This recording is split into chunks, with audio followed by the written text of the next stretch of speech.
आज मैं आपसे बात करने वाला हूँ एसएपी के अंदर डिसीजन के बारे में। डिसीजंस होता क्या है? डिसीजन जो हमारा होता है वो कंडीशन बेस्ड होता है। इसके अंदर हम इफ़ का यूज करते हैं, इफ़ एल्स का यूज करते हैं, नेस्टेड इफ़ का यूज करते हैं, नेस्टेड इफ एल्स का यूज करते हैं।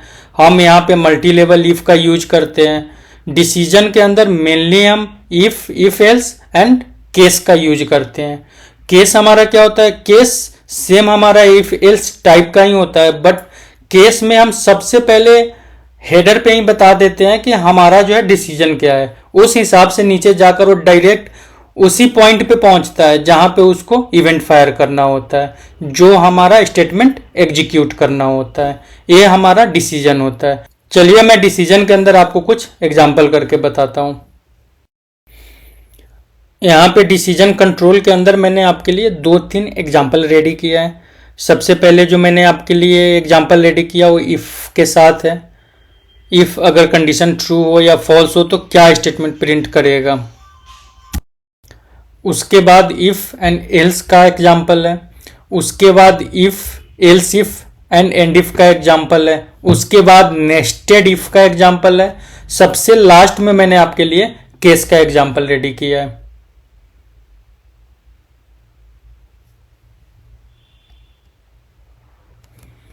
यहाँ पे मैं आपको एक एक करके दिखा रहा हूँ कि मैंने जो आपके लिए एग्जाम्पल रेडी किया। बहुत सिंपल सा एग्जाम्पल है। अगर आप as it is copy paste कर देंगे तो आपको क्लियर हो जाएगा कि इस एग्जाम्पल में मैंने आपको समझाने के लिए क्या क्या यूज किया है। ये हमारा केस का एग्जाम्पल है।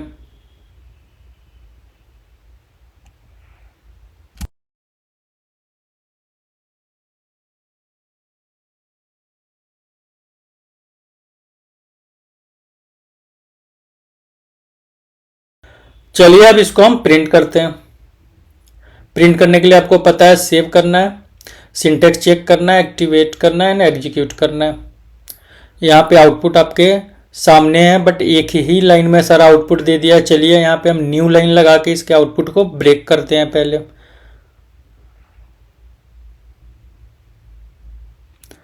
सबसे पहले चलकर हम न्यू लाइन लगाएंगे जिससे आपको आउटपुट क्लियर होगा। हर राइट स्टेटमेंट के बाद न्यू लाइन के लिए आपको पता है फॉरवर्ड स्लैश का यूज करना है।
चलिए इसका फिर से एक बार आउटपुट देखते हैं। सेम प्रोसेस करते हैं, इसको हम एक्टिवेट करते हैं एंड एग्जीक्यूट करते हैं। अब आपको आउटपुट ज़्यादा क्लियर होगा। यहाँ पे न्यू लाइन में आ गया। यहाँ पे हमारा जो जो कंडीशन ट्रू हुआ है वैल्यू प्रिंट किया, जो कंडीशन मैच नहीं किया था वो प्रिंट नहीं किया था। ये हमारा इफ एल्स एंड केस का एग्जाम्पल था। यहाँ पे हमारा सेकेंड टॉपिक है लूप कंट्रोल का। लूप क्या होता है? सपोज हमें कोई 1 to 100 प्रिंट करना है या किसी टेबल में 100 रिकॉर्ड है, हमको एक एक करके एक एक रो के ऊपर कुछ काम करना है। हम उस कंडीशंस में लूप का यूज करते हैं। जनरली एसएपी के अंदर ही नहीं, सारे प्रोग्रामिंग लैंग्वेज के अंदर डिसीजन हो गया, लूप्स हो गया, मैक्सिमम यूज होता है इन सब चीज़ों का। एसएपी में यहाँ पे डिफरेंट टाइप का लूप है। एक तो हम लूप से यूज करते हैं, एक वाइल है, एक डू है एंड एक नेस्टेड लूप है जो हम डू के साथ ही लगाते हैं। चलिए अब आपको मैं इसका एग्जाम्पल्स बताता हूँ।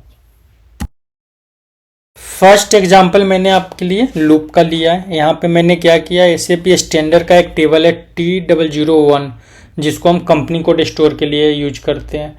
यहाँ पे मैंने उसी टेबल टाइप का एक इंटरनल टेबल बनाया है। इंटरनल टेबल क्या होता है, स्ट्रक्चर क्या होता है, मैं आपके आगे की वीडियो में बताऊंगा। अभी मैंने एक इंटरनल टेबल और एक स्ट्रक्चर डिफाइन किया है। स्ट्रक्चर के अंदर मैंने 4 वैल्यू डाला और चारों वैल्यू को हमने स्ट्रक्चर से इंटरनल टेबल के अंदर अपेंड कर दिया है। मतलब हमारा टेबल के अंदर 4 वैल्यू हो जाएगा जो 4 कंपनी कोड हो जाएगा, और उस चारों कंपनी कोड को हम लूप चलाएंगे और लूप के साथ हम प्रिंट करेंगे।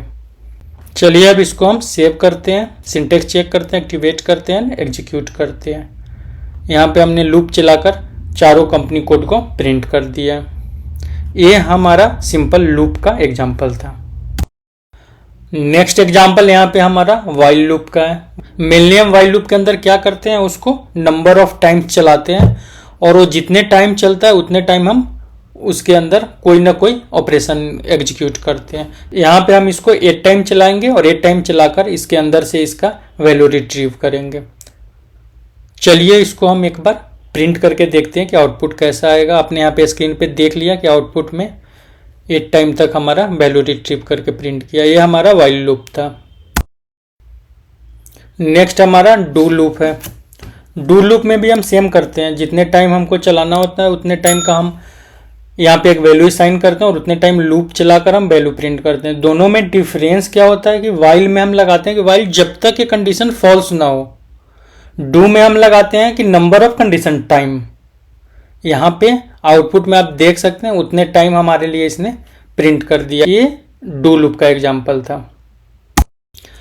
नेक्स्ट हमने नेस्टेड लूप का एग्जाम्पल लिया। नेस्टेड लूप में मैंने क्या किया है, जो हमारा बाहर का लूप है उसको हमने 2 टाइम चलाया है, जो हमारे अंदर का लूप है वो 5 टाइम प्रिंट करेगा। कौन सा लूप आउट का है और कौन सा लूप इन का है मैंने दोनों डिफाइन कर दिया। अब यहाँ पे आपको जो ऊपर का 2 लाइन प्रिंट किया है, ये ऊपर वाला 1 आउट का है और नीचे वाला 1 2 आउट का है। बाकी जो 5-5 लाइन प्रिंट किया है यहाँ पे वो हमारा इंटरनल लूप ने प्रिंट किया है। ये आपके साथ मैंने नेस्टेड डू लूप का एग्जाम्पल शेयर किया था। नेक्स्ट एग्जाम्पल है कंटिन्यू का। कंटिन्यू क्या होता है, हम किसी लूप के अंदर कुछ कंडीशन चेक कर रहे हैं। हम चाह रहे हैं कि इस कंडीशन के लिए लूप यहाँ से टर्मिनेट हो जाए बट लूप बाहर ना निकले, लूप चलता ही रहे हमारा। सपोज आपने चेक कर लिया कि अगर एज इक्वल टू 35 है, हम चाहते हैं कि एज 35 के लिए कंडीशन काम ना करे, बाकी सबके लिए करे, तो हम वहां पे कंटिन्यू लगा देते हैं। हम लूप से बाहर नहीं निकलते हैं बट लूप को हम चलाते ही रहते हैं। यहाँ पे आप रिजल्ट में देख सकते हैं जिसको हमने बाहर निकाला वो छोड़कर सारा आउटपुट आपके स्क्रीन पे आ गया है। एक कंटिन्यू का एग्जाम्पल था। नेक्स्ट है हमारा चेक। चेक क्या करता है कि सपोज आपने कोई कंडीशन डाल दिया चेक के साथ, आप चाहते हो कि ये कंडीशन को चेक करे, अगर एक कंडीशन ट्रू हो तभी वो नीचे लूप को चलने दे, नहीं तो लूप को वहीं से टर्मिनेट कर दे।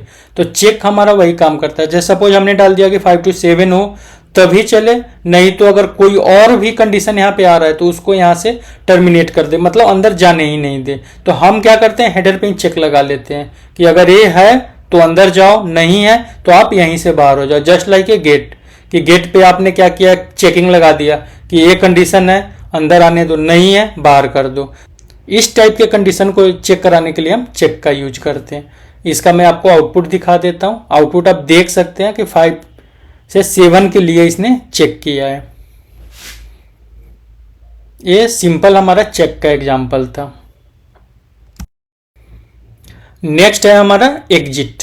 एग्जिट में क्या होता है कि सपोज हम लूप चला रहे हैं, हम चाह रहे हैं कि लूप चले बट अगर कोई एक ऐसा पॉइंट है, कोई एक ऐसा पॉइंट है जहां से हम चाहते हैं कि अगर ये पॉइंट मिल जाए तो हम लूप से बाहर हो जाए। सपोज कोई एक ऐसे वैल्यू के लिए हम लूप चला रहे हैं कि अगर हमें ये वैल्यू मिल जाता है तो फिर हम इस लूप को कंटिन्यू ना रखें, हम यहां से बाहर निकल जाए, तो हम उसके लिए एग्जिट का यूज करते हैं। सपोज इफ हमने लगा लिया कि एक कोई नाम है, जो नाम अगर हमें मिल जाता है तो हम यहां से बाहर निकल जाएंगे, हम लूप को कंटिन्यू नहीं रखेंगे, तो वहां पे हम क्या करते हैं, एग्जिट का यूज करते हैं।